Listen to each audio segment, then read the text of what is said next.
নমস্কার, শিবশক্তি অ্যাস্ট্রো চ্যানেলে সকলকে স্বাগত জানাই। আশা করি সকলে আপনারা ভালো আছেন, ভালো থাকুন, সুস্থ থাকুন। আজকের মাসিক রাশিফলের আজকের পর্বে আলোচনা করব বৃশ্চিক রাশি এবং লগ্নের জাতক জাতিকাদের মূলত এপ্রিল মাসটা কেমন কাটবে। গ্রহের যা অবস্থান আছে, ট্রানজিট আছে, এর ফলে সহজে বলাই যায় যে বৃশ্চিক রাশি এবং লগ্নের জাতক জাতিকাদের মূলত ফোর্থ হাউসে অবস্থান করছেন শনিদেব, মঙ্গলদেব, সেই সঙ্গে শুক্রদেব। মূলত তিনটে গ্রহের যোগ দেখতে পাচ্ছি আমরা এই মুহূর্তে ফোর্থ হাউসে।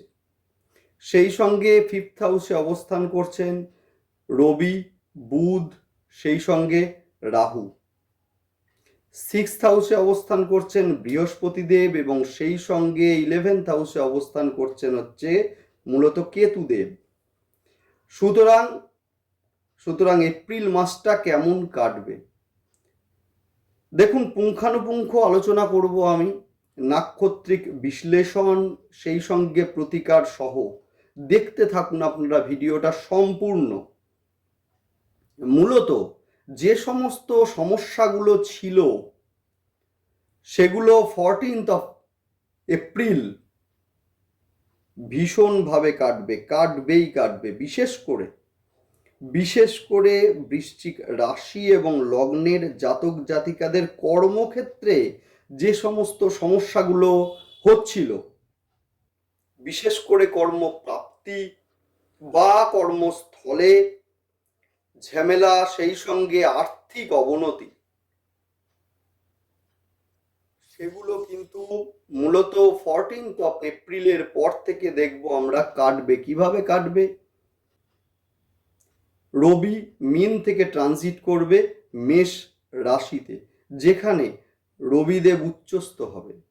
সেই সঙ্গে বুধকেও আমরা ট্রানজিট হতে দেখব মীন থেকে মেষে, যেখানে বৃহস্পতিদেব আগে থেকেই আছেন, যিনি কিনা আপনাদের সেকেন্ড হাউসের অধিপতি এবং সেই সঙ্গে মূলত ফিফথ হাউসের অধিপতি। অর্থাৎ ভীষণ ভাইটাল হতে চলেছে 14th এপ্রিলের পর থেকে, মিলিয়ে রাখবেন আপনারা। যাই হোক, দেখতে থাকুন আপনারা ভিডিওটা এবং সেই সঙ্গে সকলকে অনুরোধ করব অবশ্যই আপনারা চ্যানেলটিকে সাবস্ক্রাইব করবেন এই জন্যেই কি, দেখুন প্রতি মাসের ভিডিও নিয়ে আমি কিন্তু আসি রাশিফল আলোচনা করার জন্য। দেখুন প্রতি মাসে কিন্তু রাশিফল নিয়ে আমি আসি, গ্রহের প্রতিটা ট্রানজিটের পুঙ্খানুপুঙ্খ আলোচনা করতে আমি আসি, যাতে আপনাদের সিদ্ধান্তগুলোকে অথবা প্ল্যানিংগুলোকে সাজাতে সুবিধা হয়। মূলত আমাদের প্ল্যানিং বা সিদ্ধান্তগুলোকে আমরা যদি সাজাতে পারি গ্রহের গোচরের সঙ্গে সঙ্গে, তাহলে কিন্তু সমস্যা আমাদের হবে না, অর্থাৎ প্রতিকারেরও প্রয়োজন নেই। সুতরাং শুনতে থাকুন, দেখতে থাকুন, সেই সঙ্গে অবশ্যই আপনারা চ্যানেলটিকে সাবস্ক্রাইব করে নেবেন।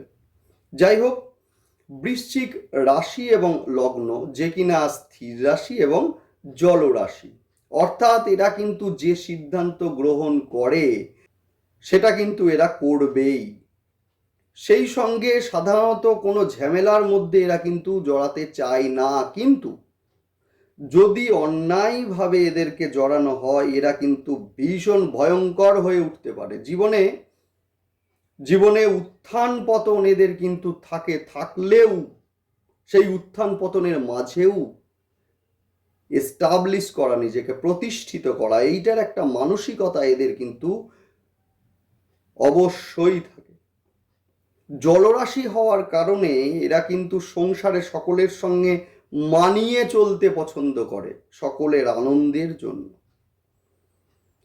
রাশিপতি এবং লগ্নের অধিপতি মঙ্গল, যিনি কিনা ফোর্থ হাউসে আছেন, অর্থাৎ সেখানে শনিদেব এবং শুক্রদেবের সঙ্গে, যার ফলে হঠাৎ করে সাংসারিক বেশ কিছু অশান্তি বা ঝামেলা এইটা কিন্তু চলে আসতে পারে। সেই সঙ্গে যারা কর্মের জন্য বাইরে যাবেন ভাবছেন, এই সময় ভীষণ শুভ সময়, এটা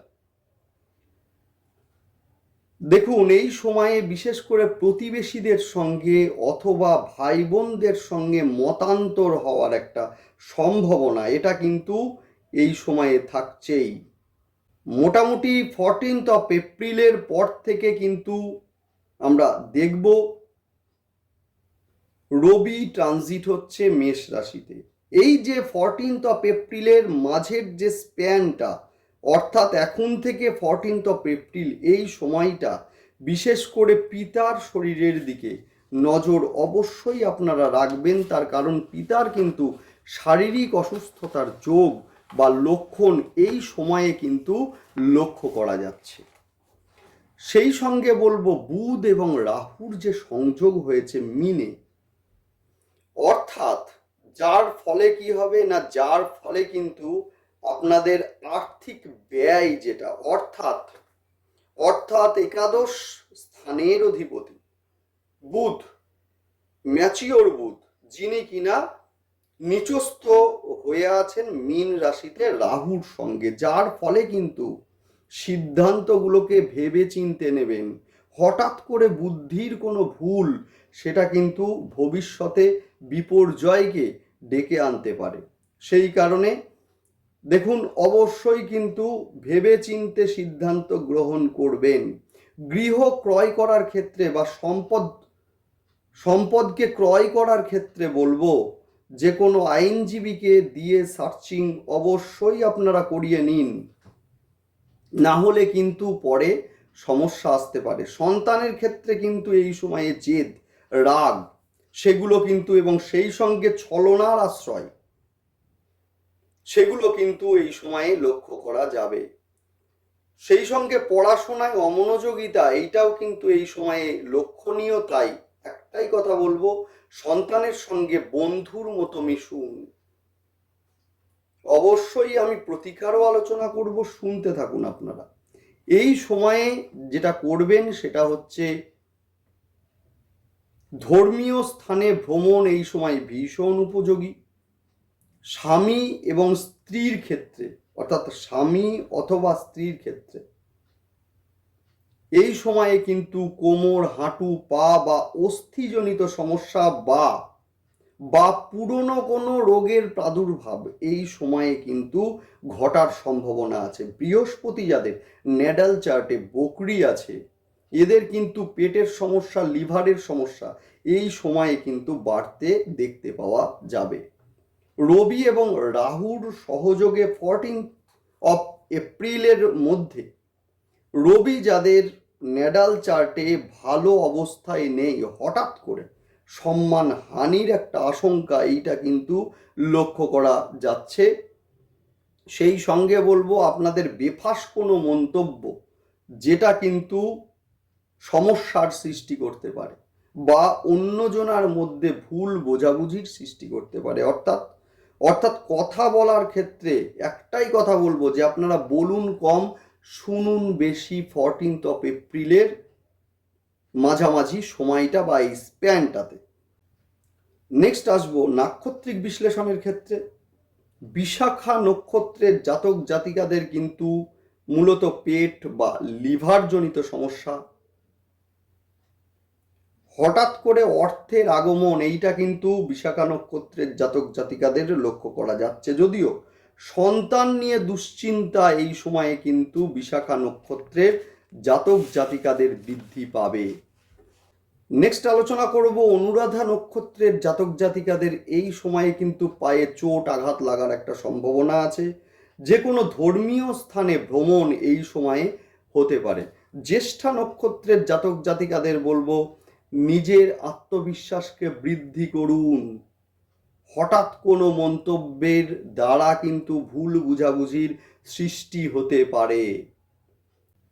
সুতরাং যেহেতু বৃশ্চিকে চন্দ্র নিচস্থ থাকে, সেই কারণে আমি বলবো অবশ্যই আপনারা কিন্তু সোমবার এবং শনিবার করে রুদ্রাভিষেক অবশ্যই করবেন, অবশ্যই করবেন।